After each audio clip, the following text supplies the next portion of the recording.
Welcome, everyone. Welcome, Ground Passers, to another episode of Ground Pass. This is a little bonus pod. We've been having these bonus pods throughout Roland Garros, but I have some special guests. I brought in the big guns for this one because I knew I couldn't do it by myself. I had to bring in the top gear. Lucy and Eugene from Blackspin Global. Hello. Hey, how you doing, Hi. Anastasia? Thanks for It having us, is man. it's an honor for me to have you guys. I've been on your podcast. You guys are now on Ground Pass. I love Yes. it. But everyone, we're in clay. Roland Garros is still happening. In fact, we just finished watching Iga Swiatek and Arena and Arena Sabalenka. Arena Sabalenka is now a finalist at Roland Garros. We just Crazy. watched Wow. that. Coco Gauff is about to come onto the court, so we need to make this quick. So we're going to watch that. So all things are going on at Roland Garros, but we all know that next week comes the grass. Or this weekend, right, Lucy?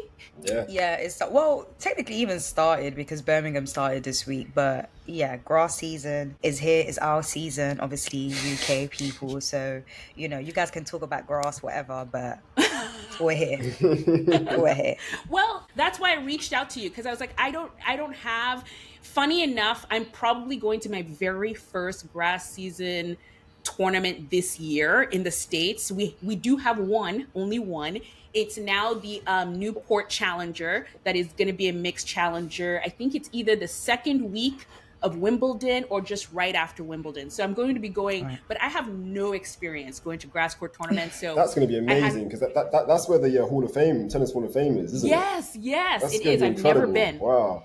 Yeah, I'm excited. But I wanted to talk to both of you because Queens is coming up. And for the first time as well, the Queens are back at Queen. So I want to talk to you about the tournament, what it's like. I know you've both been, and who else to get all the info from than people who have been. So Eugene, for people listening, where is Queens? Like, where is it in the UK? So it's West London. The closest station is Barron's Court, which is like Okay. a tube station. But like in terms of the area, like it's very it's kind of like in the middle of like a residential like street. So unless you know about it, you're not really gonna. Yeah, you would completely miss it if you were unaware, like a tennis court or tennis club. Sorry, because it's actually a tennis club. Okay. So a lot of like the locals, they have access to the grounds like during the event, which is a quite nice touch. But obviously, it's obviously opened up to the public as well to buy tickets whatever day they want to go and see some tennis. But yeah, in terms of the area, it's in West London. Obviously, Wimbledon is southwest London, so it's not too far from Wimbledon, but it's a fair way from Wimbledon. But it's a nice kind of area as well. Like it's pretty affluent. Okay.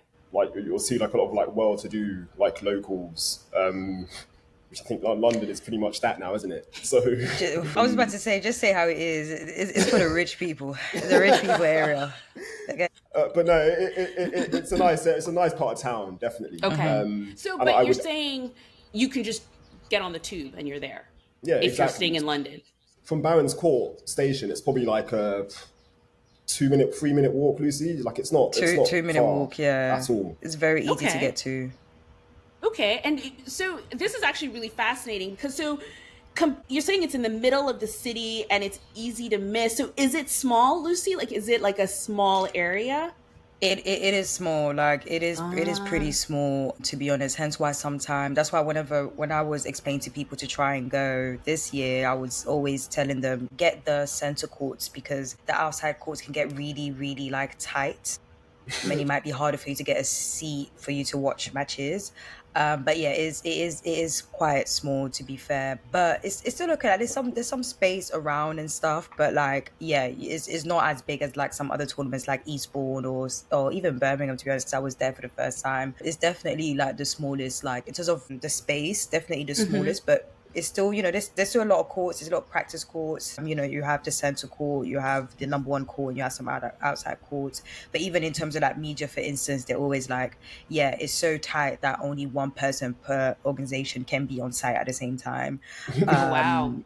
which, I mean, is what it is. But But yeah, yeah, Yeah. I think so like that speaks to, like Lucy said, like how intimate the venue is. Like it's yeah, it's a very small venue, so they can't have, or they can't afford to have like thousands of people like on the grounds at one time. But I think that's kind of what makes it special too. Like the fact that you can see literally players just like walking past you, and like yeah. you can see the practice courts, for instance. Like there's no kind of, basically as you're walking into the grounds, Yeah. you can basically you'll literally see players practicing, like Oh which is wow. crazy. Well, I was just gonna say that reminds me a little bit about the City Open in DC.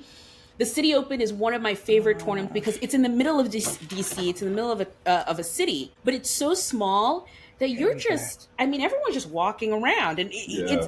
it's one of those very odd experiences where, Francis Tiafoe was just walking right by you. And I remember Jerry Shang, like I was there last year, and Jerry Shang just, they're benches for fans to sit and hang out and stuff. And Jerry Shang just sat down, brought his lunch, and just ate out with everybody else. And it was so small and intimate. So it seems that Queens is very similar. No, definitely. Okay, so you've said that the grounds are super small, and I think a lot of what ground passers, people who just have grounds tickets coming to these tournaments, they want to see the players up close and all of that. You talked a little bit about the practice courts, Lucy, but how close are they? Like, how are they set up? Like, are they chairs that you can watch, or you just stand around the court to watch them practice? So in some of them, you can actually sit down, like there's the bench, and you can just sit down and watch. There's some where it's literally like you can stand, and it's pretty close. Like even like I would say Queens and Eastbourne, they both like you're very close to like the practice courts and stuff. Like you can easily like really see them. So yeah, I think that's one thing that I love about it is that it gives the opportunity to people to see these players and stuff, and in a more chilled environment compared to Wimbledon where it's like and yeah, so yeah, it's actually really pretty close. So yeah, it's what, and the tickets are not that expensive, especially for the women. It's actually way cheaper as well. So it's definitely worth like your money. Okay, let's get on to that because that's the next thing. Mm-hmm. I live in New York, and I just love to talk about ticket prices. Girl, And especially for tennis, I'm not going to bring up the US Open right now. We'll leave that for another podcast. thoughts But, and prayers. just any good vibes that you can send my way would be very helpful. But in terms of Queens, what are the tickets like? Because I see tickets are still available for the women's Yeah, matches. yeah. So for the women, literally, I kid you not, for like a ground admission cost is like 15 to £20. So let's say that's like $25, $30, something like that. And then for like center court for the day one, when I checked last time, the cheapest ticket was like £50. So like 60 $70 center court tickets, literally. So yeah, and I think for the men's it's about the same, or maybe like £5 or £10, a little bit more. The men's one, they always sell out quick. And to be honest, the men's did have a little bit, they have more of the higher ranked players, to be fair, like Carlos Alcaraz, he's there, Tommy Paul, who won last year, Shelton, I can't remember, no, not Fritz, but there's big names at the ATP. Yeah. There's big names. Francis TFO. TFO as well. Without a doubt, that will sell out quick. But we also need to consider that this is the first time that we're also having the WTA, which, in my honest opinion, I wish they did a little bit more promo. I wish they pushed a little Okay. bit. To be honest, it's not the first time. It's returning because Yeah, it but when I mean was. first, I mean like since 50 years though. Yeah, exactly. Yeah, So like exactly. in Yeah, our yeah. lifetime, In our like lifetime, Yeah. yeah, yeah. yeah, Yeah. yeah. But the reason why I'm hesitant to say is because I don't want to like a dig to the team or whatever, because it is what it is, but I do wish there was a little bit more promo into it. I think it was a little bit light, especially considering that it's getting a little bit more it's getting a proper rebrand. Is Yeah. now being, it's now called HSBC Championship, so it's sponsored by HSBC for the next 5 years. We have like the women's as well, especially that is so difficult to get Wimbledon tickets. You can't just get up and go Wimbledon. Like US Open, fair enough, it costs an arm and a leg. but at least you can easily go on Ticketmaster and close your eyes and pay that mortgage price for you to go and watch some tennis and call it a day. Whereas in Wimbledon, is like, if I want to go right now, I'm not going anywhere. I kind of wish it Yeah. was pushed a little bit more, especially that it's much cheaper.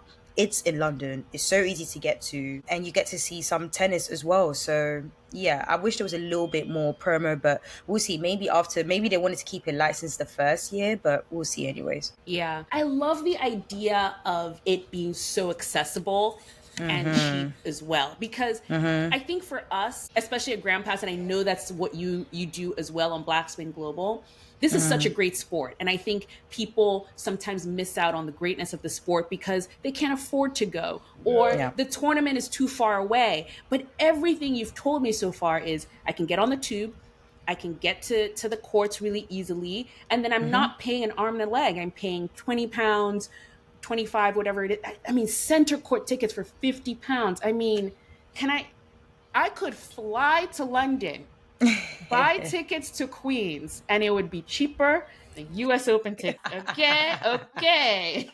Just so we know what's Gosh. happening. It's funny Gosh. as well. Like, so Tamani Carrier, our good friend, he Yeah. actually published an article today, actually. So as we're recording this on a Thursday, saying that basically tickets have actually, I think they've sold like 80% of tickets already for the women's event. Oh, So, that's great. and one of the main kind of goals of the LTA, sorry, was to basically diversify like the audience, and the majority of those tickets are women. Like, so women have purchased most of those tickets, which is a good sign. So kind of shows that they're onto something there in terms of like, yeah, having this tournament, this women's event, like Lucy said, probably could have done better in terms of like promotion.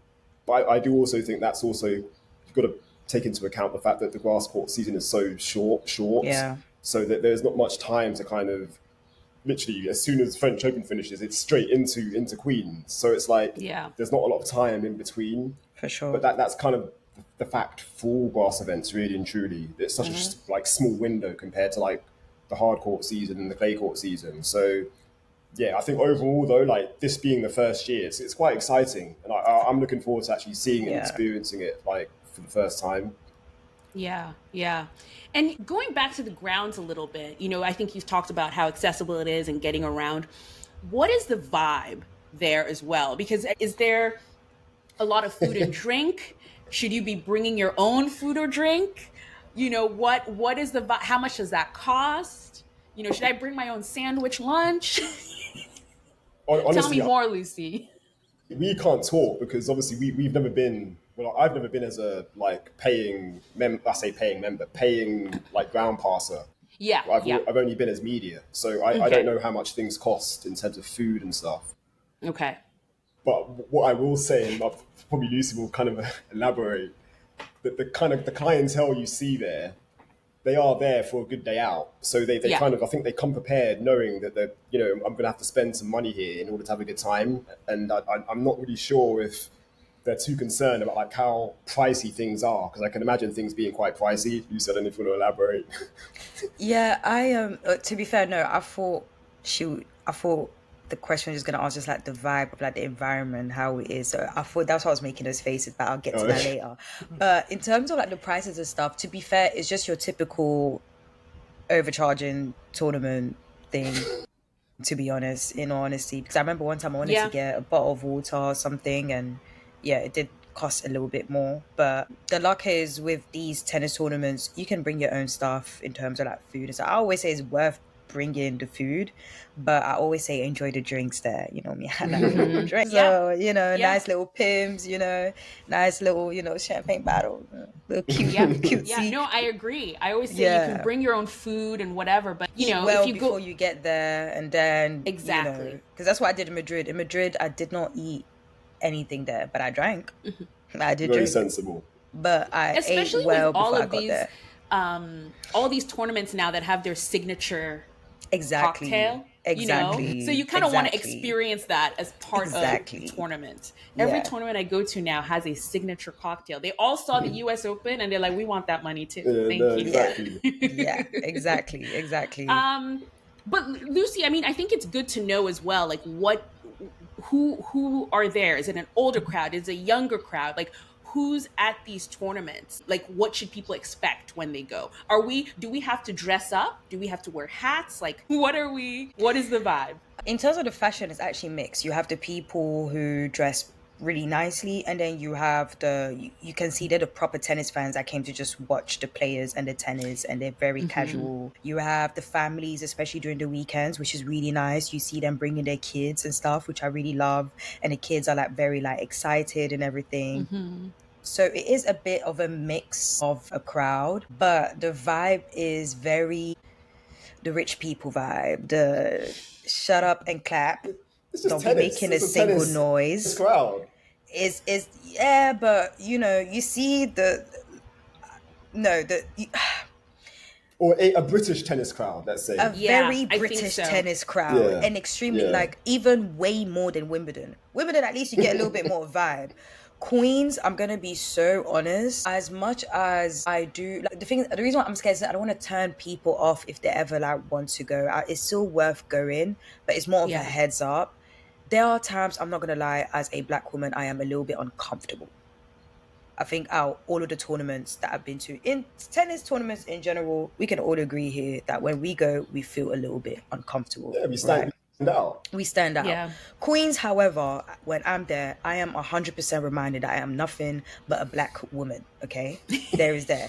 It is the place where I get asked the most if I'm related to a tennis player that I'm seeing, if I am a staff member, as in a cleaner or anything, and nothing wrong with that. But, I know that if I was a white woman with blonde hair, you would not be asking me this question.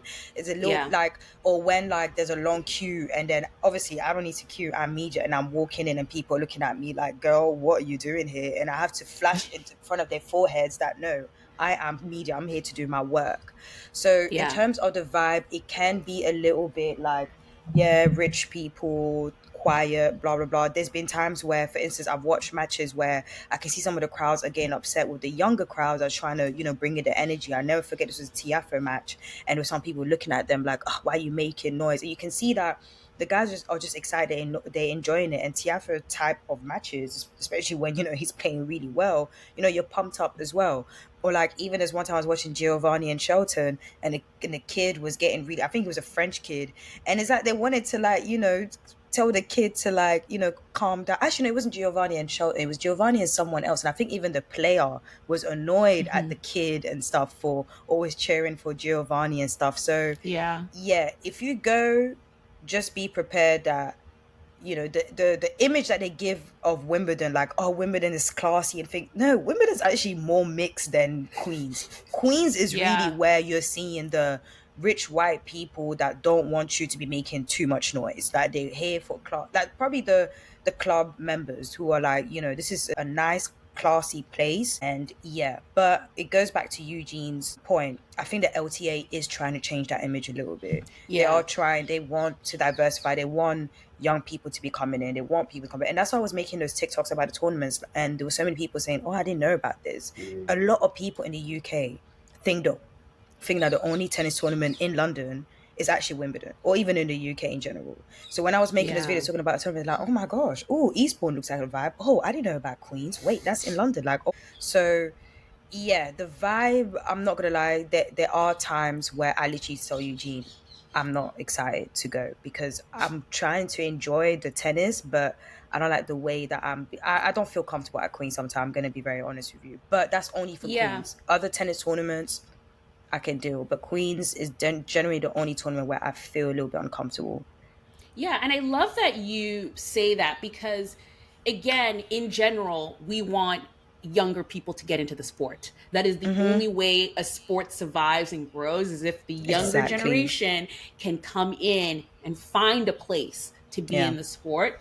So it's nice to see that the LTA is trying to open that up a little bit, but I think it's also nice to give people a heads up. I think even you, Lucy and Eugene, because I met you in person when you came to the US Open. And I feel like both of you are very sort of, like you said, open to cheering and excitement and everything. But even the US Open was shocking for you two. If I remember correctly, you were kind of like, they are loud. I'm like, oh, this is just normal. It's next level. It's next And I level. think because it's also New York as well, is even more Yeah. like But and I think that's why Eugene said earlier, the whole like, it's just a British crowd in Queens. Like that's just us, like very Yeah. like to ourselves and whatnot. But it's Reserved. funny because Yeah. another side of us were just as loud and stuff. Rowdy. No, Like it's true. Yeah. outside, like when like Wimbledon, the grounds when you're walking around, Anastasia, Yeah. everyone is half of the people there are drunk on Pims, having the time of their lives. Okay, I'm telling you this right now. British people, we love to drink. Like they are having the time. It's not the classy clap clap clap friend. Like yeah, you're gonna see your Birkin bags, but you're gonna see that casual 9 to 5 person who's having the time of his life, who booked some time off, who's trying to enjoy Wimbledon. So we do have Yeah. that, but it's definitely like US Open was like an eye opener. I was like, whoa, okay, yeah, this is a lot. This is a lot. But I still love it. I still love it. Yeah. Same when I went to the Yeah. French Open, still love it. I would still take that crowd, that energy over the Wimbledon thing that we had any day. Yeah. Any Yeah. day. Yeah, no, I like that you said that because it really does give someone an idea. I know, especially, I don't know about you. Sometimes I go to tournaments by myself. I just have the day off and I just want to go. And sometimes you just want a heads up. You're just like, what am I walking into? What should I expect? So that it's not jarring and it's not shocking. So I hope Yeah. we're able to provide that. Any last tips or tricks before we move on, specifically to Queens? But then I also want to talk about you've mentioned some of them, Eastbourne, but what other grass court tournaments should people expect and what the vibes are like there? Well, yeah, for me, Queens happens at the same time as, well, there's also Nottingham as well, isn't there? Yeah. But I think that's a challenge. So there's Nottingham, Birmingham, Eastbourne. So that's what, 4 events as well as Queens. And yeah, I mean, if you can, that all of them are worth going to. You'll experience like good tennis. I think Queens is a 500 compared Yeah. to Eastbourne, which has been downgraded to a 250 this year, Okay. both men and women. And I think like Lucy's right, Nottingham is a challenger, so all 125. But yeah, you're still going to see like a good level of tennis. It's professional tennis. So I mean, Madison Keys, she's won Eastbourne. Eastbourne a couple of years now. Yeah. I feel like that's Taylor Frisk's home tournament. He's always Taylor winning Fritz. Eastbourne. Taylor Yeah, Fritz, yeah, yeah. exactly. So you see like a good standard of players. Alex Dimonor as well. I'm sure pretty sure he won it fairly recently as well. So yeah, you're going to see a good level like regardless. But I think for me anyway, Queens is like the most prestigious, if I can say the word correctly, grass court event leading up to Wimbledon. Just because, Okay.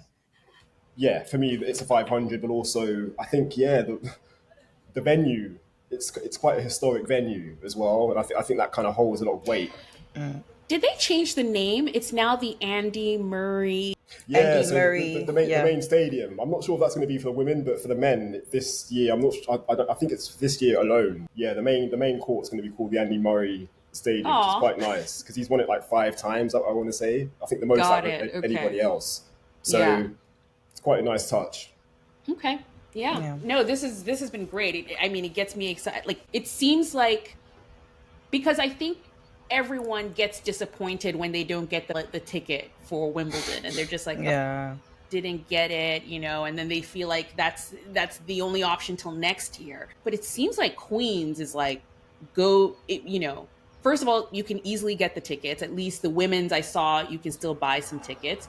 And it's still in London. Like you still get the same vibe. Exactly. Yeah. Yeah. Yeah, exactly. I would say my number one like tip for Queens is try and get a centre court ticket so that you can have access to everywhere else and you don't have to like queue up for long for the court ones or the other smaller courts as well. So I'm definitely going to put the TikTok video. I'm going to link it to the description of this podcast. So if you're listening to this, you can check it out. I'm going to put out this podcast today, so you still have time. But where is Blackspin Global going to be this grass court season? Do you know for sure where you guys are going to be at? Definitely Queens. Eastbourne possibly.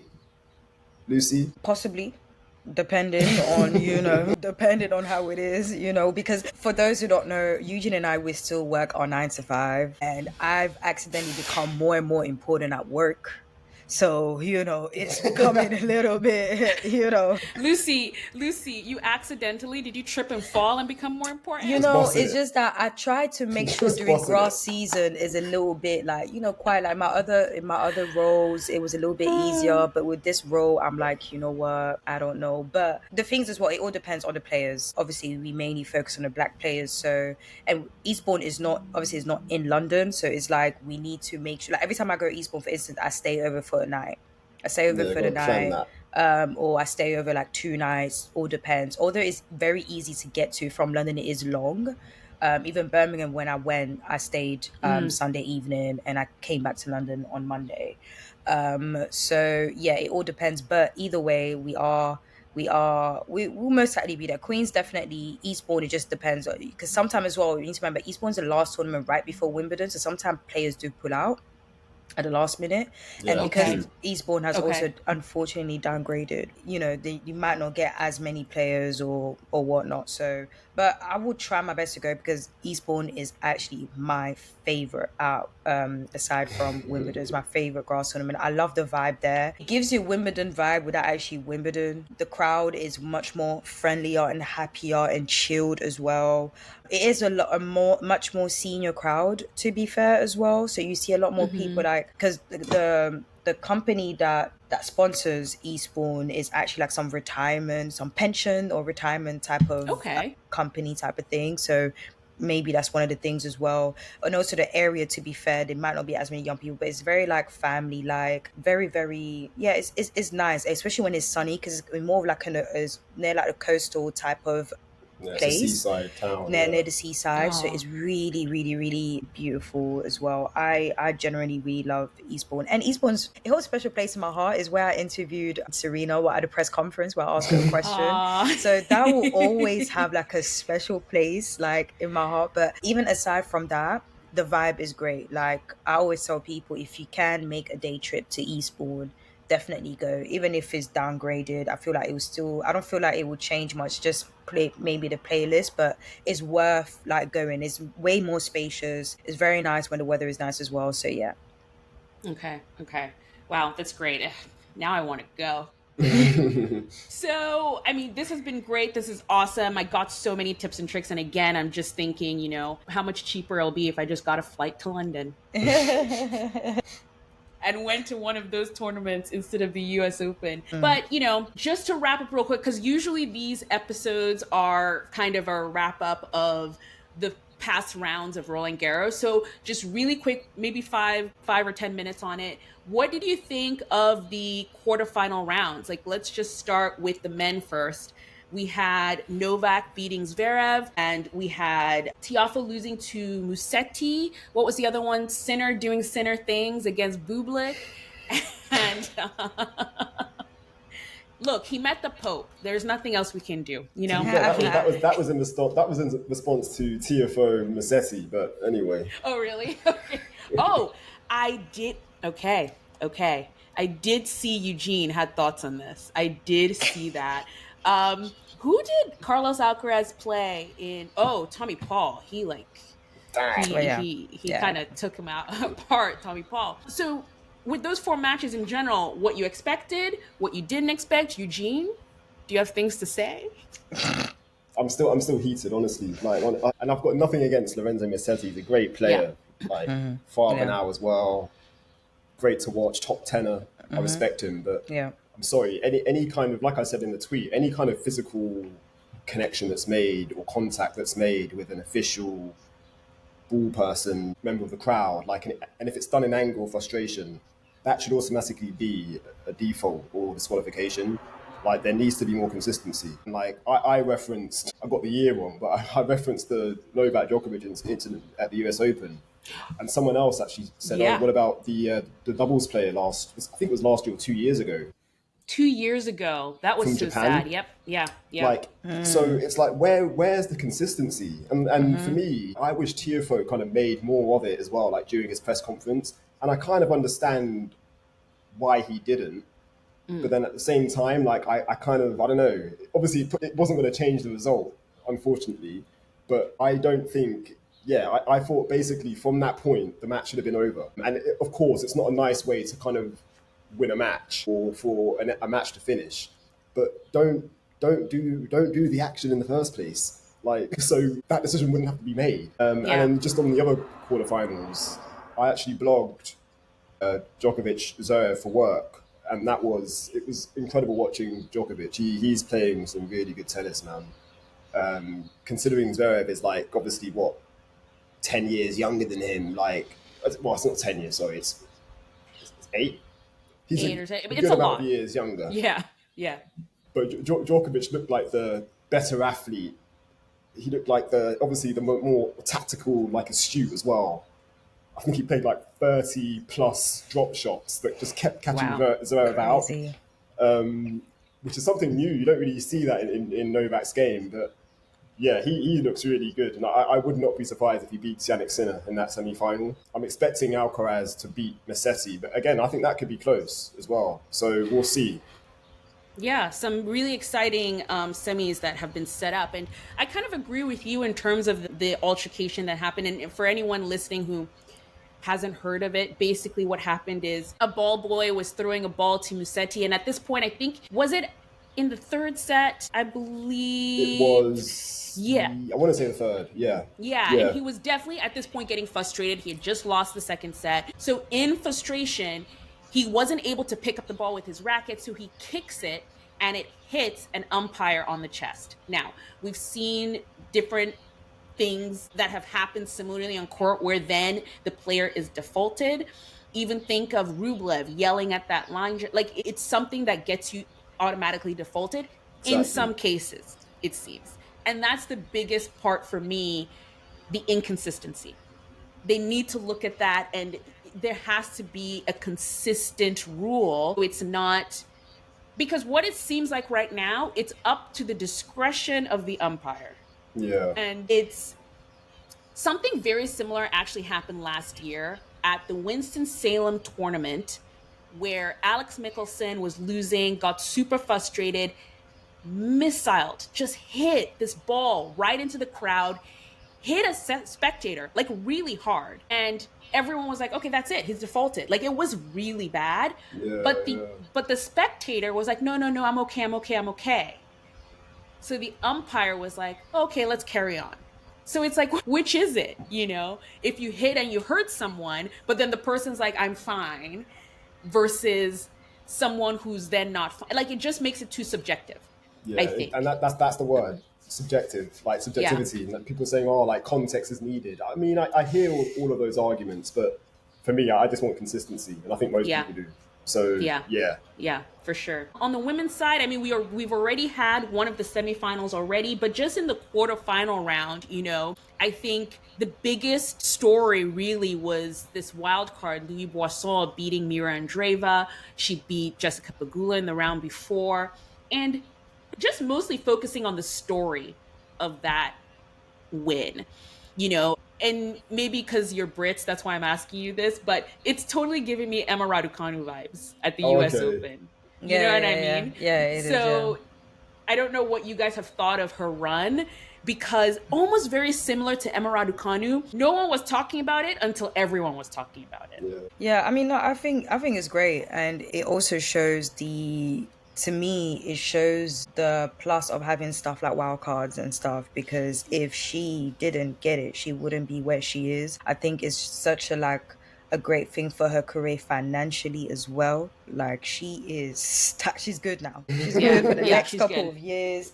Yeah, she's There was good. even I even saw a picture of like how like on her top each round there was more sponsors coming up, so the people were coming up calling already, especially she's French woman playing for France and everything. And it's funny because I'm not gonna lie, when I saw the French Opens list or wild card, I was like, right, they said forget all of you guys, we're only putting in the French, and it looks like it was worth it. Yeah. She's now all the way semi-finals, win or lose. It's actually really, really great what she's done. And on top of that, the the main big difference about her run between her and Emma is that because Eugene's gonna roll his eyes at me for saying this, because I've always said this before.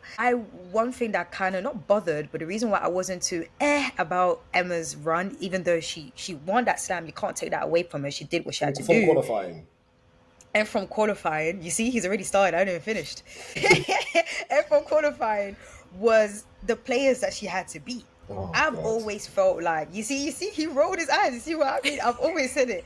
It's mainly because the final, her run versus Leylah Fernandez run. Leylah Fernandez was against top players, previous Grand Slam champions.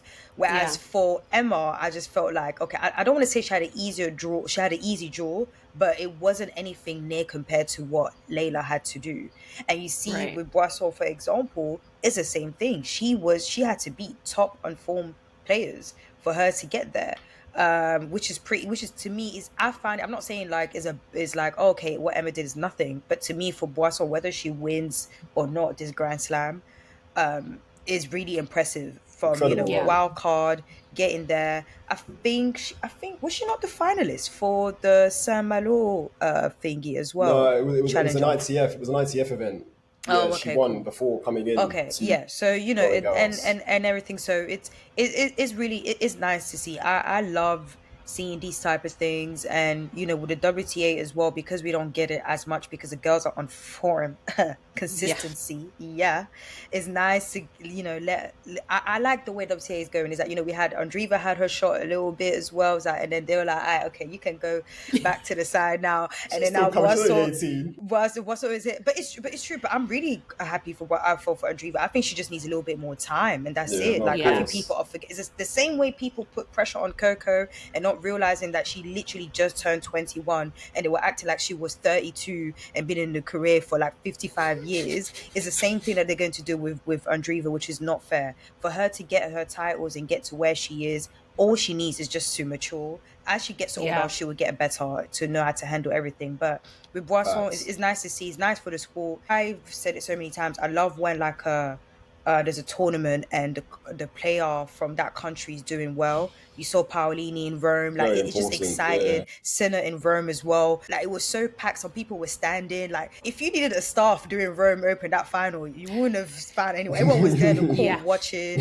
It brings just a Yeah. different type of energy. I know people complain about the French crowd when Boisson is playing, but hey, it is what it is. It brings the vibe. So yeah, Yeah. it's nice to see. I think it's pretty dope. But obviously today I am rooting for Coco.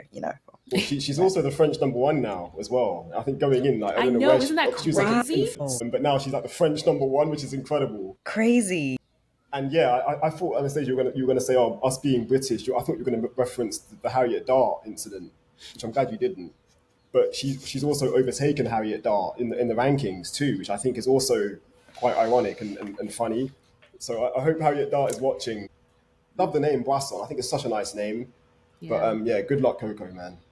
But fair Yeah. play, Boisson, of course. Sorry, that Of was so course. funny. He's like, yeah, whoever. But yeah, good luck, Coco. No, yeah, all I will say about Harriet Dart is that it pays to be nice, and maybe Facts. you shouldn't say things like that when you're losing, because you were losing. There's such a thing as karma. Anyway, Cheers. Clack it. Lucy, Eugene, thank you so much for coming on Ground Pass. I learned a lot about the grass court tournaments coming up, and I hope people listening have learned a lot too. Again, if you're in the vicinity of London, if you're in France, anywhere close by, I would get on a train, a bus, the channel, swim across the channel, and get you some tickets to Queens, because it seems like it's going to be a really, really great event. And then I can't wait till Wimbledon, because you're both going to Wimbledon, right? Sure, Yes, sure. we are going to be there. And also, it's going to be the 50th anniversary of Arthur Ashe winning his Wimbledon title. So, yeah, we A have to be legend. there. Like, we have to. Like, It only makes gas sense, I to be can't definitely. wait. there. Oh, I can't wait to see what you guys are going to do. Oh, it's going to be exciting. It's going to be exciting. Okay. Okay. Looking forward to those daily pods. Please keep them coming. I will leave links in the Yes. description below to Black Thing Global. Please follow Lucy and Eugene, because it's just fun, good times. Just listen No, to, much you know appreciated. what it Yes. is? Every time I put your podcast on, I just feel like we're at a cafe kikiing, and you're just telling it. I You're just like telling it how it is. that. You're like, I like did you see that. that? Did you Aw, see that? And that's what it I feels like like. that. So I hope everyone I'm glad else you can said feel that like because I that want it too. to be like I'm tired. I don't want that image of formal, nice thing when it comes to like tennis. And that's one thing that I love about like our platform is that we're trying to show people that no, this is actually fun and chaotic, and it can be a Yeah. little bit ghetto sometimes. It Bring a can bit be of a little bit personality. rowdy, and yeah, like so. I'm glad that you said that. So yeah. That's why I always tell people too to watch your podcast on Hmm. YouTube, because sometimes you both won't say anything, but you will look And at then each other and like, Stop it. Okay, stop with the praise. That no, honestly, Anastasia, honestly, what you've been doing with the Ground Pass these past few years now, like it's amazing incredible to see the growth. So, yeah, more power to you. And you're doing for great real. things like with the watch-alongs. Like we're learning a lot from you as No, well. for So, real. and it's I just fantastic to take it kind from of you. see. It's fantastic to see, yeah, the growth like that you've kind of been kind of on this journey of growth this past 2 years. Hmm. So Yeah. yeah, more power to you. And just yeah, thanks for having us on as well. It's been a blast, and obviously we'll Thank have to come you. on whenever you want us to. Of course, all the time. Thank you for saying that, and thank you for coming on. And we will see you guys next time on Ground Pass. Bye, guys.